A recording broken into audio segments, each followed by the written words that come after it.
झोपलं वाटतं पिल्लू. चला आपणही झोपूया, खूप उशीर झालाय. अहो मी काय म्हणते, मी हे अहोजावचं नाटक बंद कर, कळलं ना? आर्या बाळा, मग सांगा ना, कुठे निघालात एवढ्या रात्री? तुझ्या कुठल्याही प्रश्नाचं उत्तर द्यायला मी बांधील नाहीये. अर्थातच माझी तशी तक्रारही नाही, फक्त खूप काळजी वाटते, अगदी मनापासून. सत्यजित, माझ्या या मुलीमुळे आज मला ही संधी मिळाली. तुझी मुलगी मग 9 महिने पोटात वाढवलंय मी तिला, आणि तिची आई म्हणून मी. तुझ्यासारख्या हलकट बाईला आहे ना, हळू. अरे आपली मुलगी झोपलीये. फार डोक्यात जाऊ नकोस हं प्रिया. कसलाही विचार न करता उचलून फेकून देईन घराबाहेर. प्रयत्न करून बघा, जगाच्या कोणत्याही कोपऱ्यातून मी पुन्हा तुमच्या जवळच येईन. इतकं प्रेम करते मी तुमच्यावर, जे तुम्ही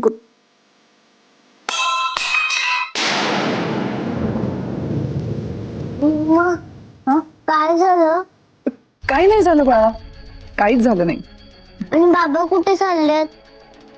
बाबा बाबा कुठेही चालले नाहीत. ते मी त्यांना पाणी देत होते ना, तेव्हा पेला पडला चुकून. सॉरी. तू झोप. बाबा अगं बाबा इथेच आहेत, मी पण इथेच आहे. झोप बाळ, आम्ही दोघंही तुझ्या जवळच आहोत. हा झोप.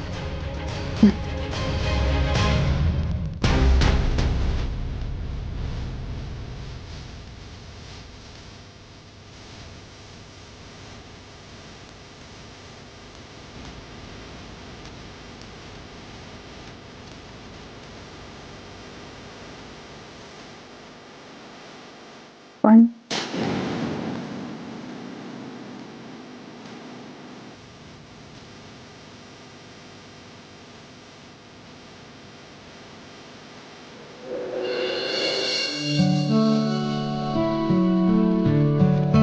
दादा, ह्यांना किती वेळ लागेल सांगता येत नाहीये. तुम्ही का थांबताय यांच्यासाठी? तुम्ही जेवून घ्या ना. अगं येऊ दे ना त्याला. आणि तशी मला अजून भूक लागलेली नाहीच आहे, त्यामुळे तो येईपर्यंत थांबेल मी. त्यात विशेष काय? बाबा बाबा मला कोल्हापूरला जावं लागतंय.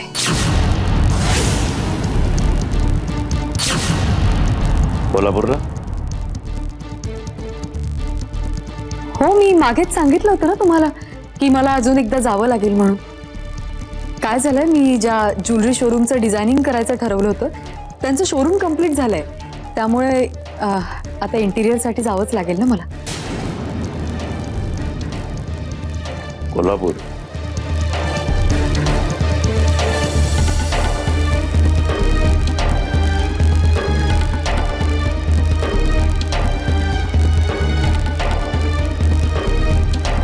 काय झालं बाबा?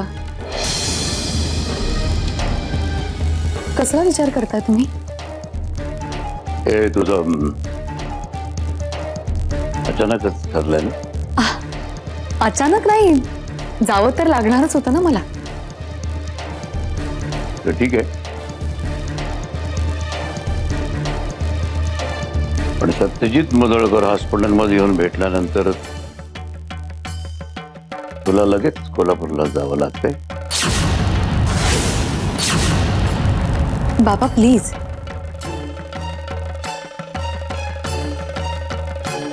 मी जर यांना भेटायला जाते असं तुम्हाला वाटत असेल तर तसं काहीच नाहीये. मी फक्त माझ्या कामासाठी चालले. नाही, तसं असेल तर उत्तमच आहे, पण तरी सुद्धा तुझं जाणं इतकं गरजेचं आहे? हो, मला जावं लागणार आहे बाबा. आणि तुम्ही काळजी नका ना करू. काय कोल्हापूर म्हटलं की तुम्हाला जुन्याच गोष्टींची आठवण येते, पण कुठेतरी हे सगळं थांबायला हवं ना. हे थांबवणं इतकं सोपं आहे असं वाटतं का तुला? ते मोदळकरला कळलंय आता आपण कुठे राहतो, काय करतो, तू काय करते, सगळं त्याला माहित झालंय. तू जरी त्याला स्वतःहून भेटले नाहीस तरी तो शांत राहील कशावरून. म्हणून मला असं वाटतं की तू कोल्हापूरला जाऊ नयेस. अहो हे कसं शक्य आहे बाबा? हे बघा, तुम्ही काळजी करू नका. आणि मागच्या वेळेस सुद्धा मी कोल्हापूरला गेले होते तेव्हा असं काही झालं नाही ना? पूर्वी त्याला आपल्याबद्दल काही माहिती नव्हतं, आता त्याला आपल्याबद्दल सगळं समजलं, आपण कुठे असतो, काय करतो ते. त्यामुळे तो कशावरून उपद्रवी प्रताप करणार नाही. शिवाय शुभ्रा आता मोठी झाली आहे, तिला सगळं कळतंय. आता जर त्यांनी काही नवीन थरे केली तर तू तिला काय समजवणार आहे? आताच तिच्या प्रश्नांची उत्तरं देताना तुझी किती तारांबळ उडते ते बघतोय ना मी. मला काही समजत नाही, या गैरसमजामध्ये राहू नकोस तू. बाप आहे तुझा. बाबा, तुम्ही उगाच या विषयाला नको इतकं महत्व देताय. याची काही गरज नाहीये. आपण नको काढूयात ना असे विषय. ठीक आहे, तुला हवं ते तू कर. पण आता मोठ्या आघात सहन करण्याची शक्ती माझी कमी होत चालली, एवढं लक्षात ठेव.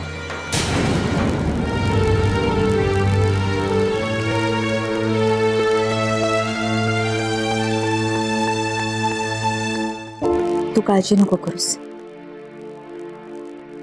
तू जा कोल्हापूरला. आम्ही आहोत ना दादांची काळजी घ्यायला. नाही काकू, मला खूप अस्वस्थ वाटतंय. का? हे असं बाबांशी खोटं बोलून मी नाही जाऊ शकत कोल्हापूरला. मला नाही पटत आहे. तू आता कुठलेही दुसरे विचार करू नकोस. तू फक्त तुझा विचार कर, तुझ्या भावनांचा विचार कर. मी आहे तुझ्या बरोबर.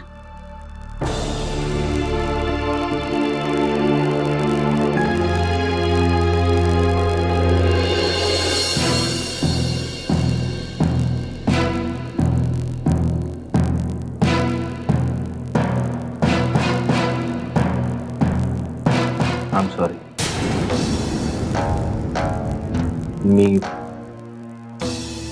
मी रागाच्या भरात जे काही. उपकार करणाऱ्या माणसाने उपकार केलेल्या माणसाला सॉरी नसतं म्हणायचं. अच्छा, मी तुझा अपमान केला, आता तू माझा अपमान करणार. फिट्टम फाट. काय रे ना, चालू दे. नाही दादा, तसं नाही. पण मी तुमच्या इतकी महान नाहीये. मला नाही जमत परक्या माणसांना आपलं म्हणायला. आर्या परकी नाही. परकी आहे का नाही मला माहिती नाही, पण ती प्रियाची मुलगी आहे एवढा माझ्यासाठी खूप आहे. पण तिच्या लहानपणापासून मी तिला माझ्या मुलीसारखं वाढवलंय. हे बघ, नाही तर मला असं वाटतं की तुझ्या मनात जी आर्याबद्दल अढी आहे त्याचं कारण हे आहे की तुला असं वाटतं की आर्याचा वापर करून प्रिया या घरात आपलं बस्तान बसवेल. माझी 50% भीती तर खरी ठरलीच आहे. अजून उरलेली अर्धी खरी व्हायला कितीचा वेळ लागणार. हा, पण म्हणजे प्रियाला जर आपण या घरातून बाहेर हाकलून देऊ शकलो कायमचं, तर आर्याबद्दल मनात अढी असण्याचं काहीच कारण नाही का? नाही ना, म्हणजे मी सुरुवातीपासून हेच म्हटले की मला त्या मुलीबद्दल काहीच प्रॉब्लेम नाहीये. फक्त आणि आपल्याला जर प्रियाला या घरातून हाकलवायचं असेल तर आधी आपल्याला आपल्यातले छोटे छोटे वाद सॉर्ट आउट करायला लागतील. प्रिया खूप नीच आहे. तिच्याशी डील करायचं असेल तर सरळ मार्गाचा काहीच उपयोग नाही. आत्ता पॉइंटवर आलीस तू.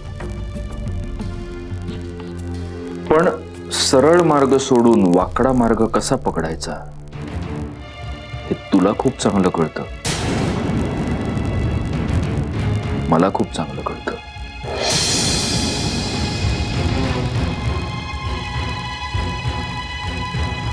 प्रियाला या घरातून हाकलवण्यासाठी मला तुझ्या मदतीची गरज आहे मित्रा.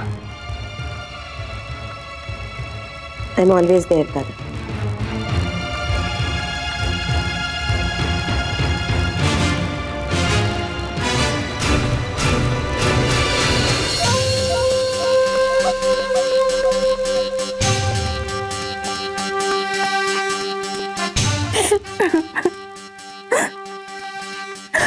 मम्मा काय झालं हा? का रडतेस नाही काही नाही सांग ना मम्मा काय झालं काही नाही बाळा.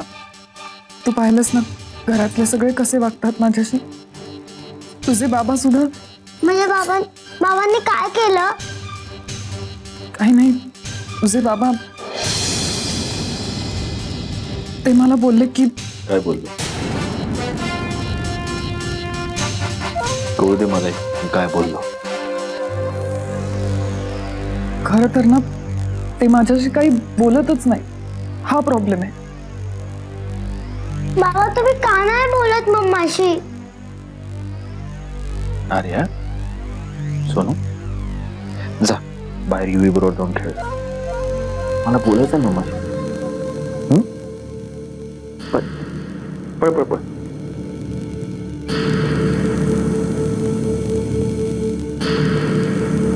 काय बोलायचं?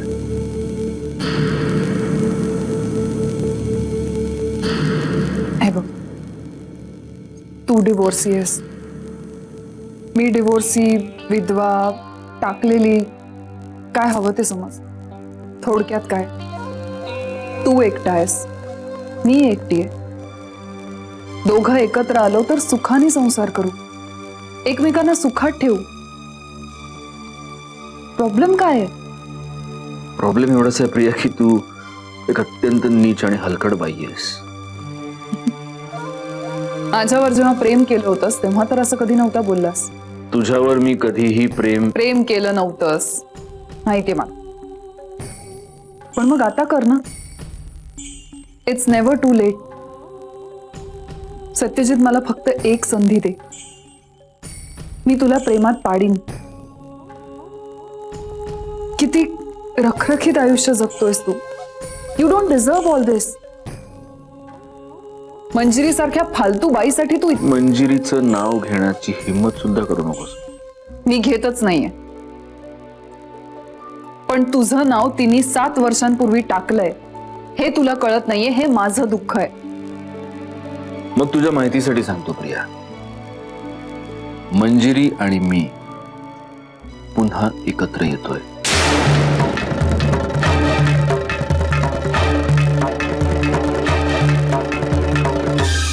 ही गोष्ट खरी आहे की 7 वर्ष आमच्या नात्याला एक स्वल्प विराम लागला होता. बारीकसा 7 वर्षांचा. पण तो पूर्ण विराम नव्हता. तू यायच्या काही दिवस आधीच बोलणं झालं आमचं. मंजिरी पूर्वीच्याच टेचात पूर्वीच्याच मानानं या घरात परत येते. तुझा खरं तर दुरान्वय सुद्धा या सगळ्या गोष्टींची संबंध नाही. पण for your most kind permission.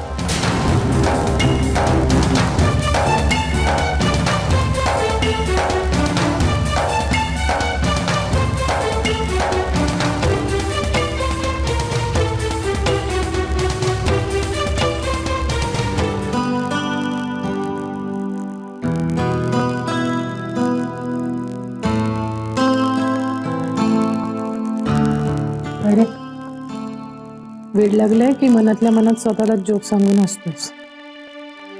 परिस्थितीवर हसायला येते मला. 7 वर्षांपूर्वीचाच फ्लॅशबॅक आहे सगळा. तीच परिस्थिती, तोच पेच, तेच प्रसंग. पात्रही ऑलमोस्ट तीच आहेत सगळी. फक्त आर्याची भर पडली.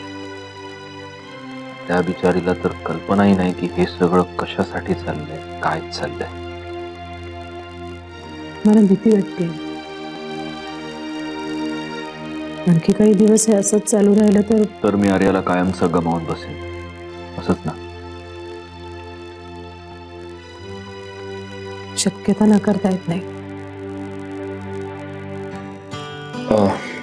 तू एकदा बोल ना आर्याशी. म्हणजे तुझ्या पद्धतीनं तिला हे सांगायचा प्रयत्न कर प्रियाबद्दल. Because for some reason Arya तुझं खूप ऐकते. तुलाही माहिती आहे.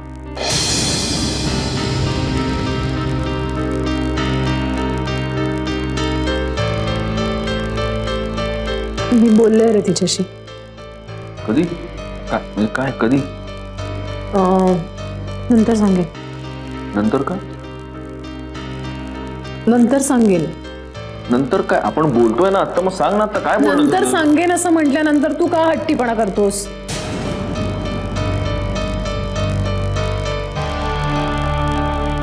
मी बोलले आर्याशी. प्रिया अत्यंत हुशार बाई आहे. तिने आर्याच्या मनावर पूर्ण ताबा मिळवला. तुझा संशय खरा आहे.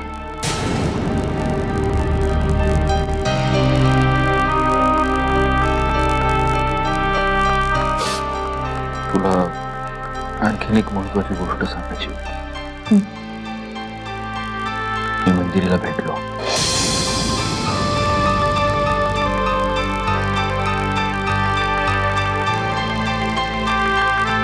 काय? कुठे? तिच्या घरी. तू तिच्या घरी गेला होतास? असं कळलं की ती घरी एकटीच आहे. म्हटलं साधावी संधी. संधी साधावी म्हणजे? म्हणजे तू विचार करतेस तसं काही नाही. हा, हे खरं आहे की त्या वाटेवर गेलो असतो कदाचित, पण तिनं रोखलं स्वतःला शेवटच्या क्षणी. रोखलं म्हणजे?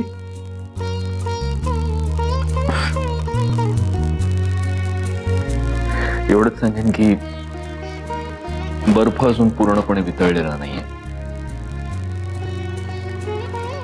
पण बर्फ वितळण्याची चिन्ह दिसू लागली. चला, म्हणजे एवढं नक्की की पलीकडच्या बाजूला बर्फच आहे, दगड नाही.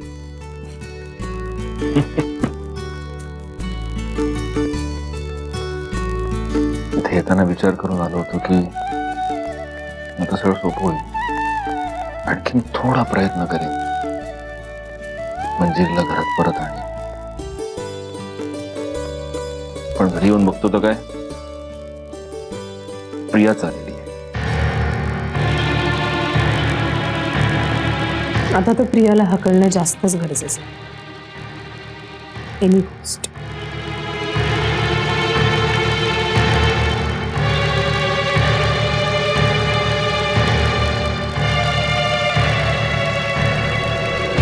शुभ्रा, झालं की नाही तुझं? थांब ना 1 मिनिट. काय ग, तू पण ना. वा, काय मस्त ड्रॉइंग काढलंय ग. एक नंबर. हा, तुझं कलर कॉम्बिनेशन खरंच खूप भारी आहे. हे वहिनी, हे बघ, शुभ्राने काय मस्त ड्रॉइंग काढलंय. अरे वा, खूप छान, व्हेरी गुड. सोन्या, बाबांना पाहिलंच का रे? बाबांना काय बघायचं, बाबा इकडेच आहे. अरे वा, झालं वाटते चित्र पूर्ण तुझं. बाबा, मला उद्याच जावं लागतंय कोल्हापूरला. उद्या? हो, ऍक्च्युली मी ज्यांचं कॉन्ट्रॅक्ट घेतलंय ना, त्यांचा फोन आला होता मला उद्याच यावं लागेल म्हणून. आई, तू कोल्हापूरला जातेस? मी पण येऊ तुझ्यासोबत. नाही, मला एकटीलाच जावं लागेल बाळा. मी पण येते ना. शुभ्रा, मी कामानिमित्त चालले, मी तुला नाही नेऊ शकत. आई, असं का करतेस? मला पण उद्या ना. शुभ्रा, मी एकदा सांगितलं ना बाळा, हट्ट नाही करायचा. एकटीच जाणार आहेस? हो. अगं, कोणाला तरी सोबत घेऊन जा ना. हवं तर सोनाली घेऊन जा बरोबर. नाही नाही, नको. नको काय? एखाद जण असायला जावं तुझ्या सोबत. असा एकटीने प्रवास करणं ठीक नाही. अहो बाबा, मी काय पहिल्यांदा चाललंय का असं बाहेर? याही आधी नाशिकला, पुण्याला एकटीच गेले ना मी. पुण्याला, नाशिकला आपल्या ओळखीचे अनेक लोक आहेत. म्हणजे तुला कधी इमिजिएट हेल्प लागली ना, तर तुला मदत करायला खूप लोक तिकडे आहेत. कोल्हापूरला आपलं कोणीच नाही. शिवाय ज्यांचे चेहरे सुद्धा समोर येऊन येत ना, अशी माणसं तिकडे आहेत. मी माझ्या कामानिमित्त चालले कोल्हापूरला. अगं वहिनी, मी येतो ना तुझ्यासोबत. तसंही मला इथे काहीच काम नाहीये. आणि शुभ्राच्या शाळेला पण सुट्ट्या आहेत आता, मी येऊ शकतो तुझ्यासोबत. अरे नाही, नको, मी जाईन माझी मज. हे बघ, शुभ्राचीच फक्त तुला जर काळजी असेल ना तर काही काळजी करू नकोस. इथे मी आहे, अंकिता आहे तिची काळजी घ्यायला. तू घेऊन जा सोन्याला सोबत. अहो बाबा नको, मी नाही म्हणते ना. आणि एवढ्यासाठी कशाला त्याला त्रास देताय तुम्ही? अगं वहिनी, यात कसला त्रास? सोन्या, मी नाही म्हणते ना. थांब तू इथेच. आता ऐकायचंच नाही म्हटल्यानंतर कोण काय बोलणार नाही याच्यापुढे.